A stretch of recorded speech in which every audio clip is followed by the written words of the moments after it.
போகலாங்களா? ஆவாரம் பூவை தனியாக பறிச்சாச்சு. 2 டம்ளர் தண்ணி ஊற்றிக்கலாம். தண்ணீர் இப்போ கொதிச்சிருச்சு. பட்டை கொஞ்சம் போடலாம். 2 பீஸ் பட்டையை இப்போ போட்டிருக்கிறோம்.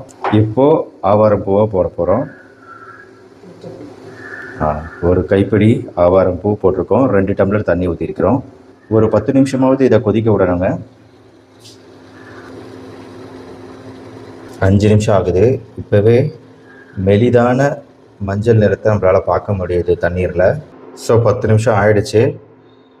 நல்லா ஒரு மஞ்சள் நிறத்தில் இருக்குது இப்போ இந்த டீயு. ஸோ வடிகட்டினதுக்கப்புறம் ஒரு மெலிதான மஞ்சள் நிறத்தில் இருக்குது. இதை அப்படியே நம்ம குடிக்கலாங்க.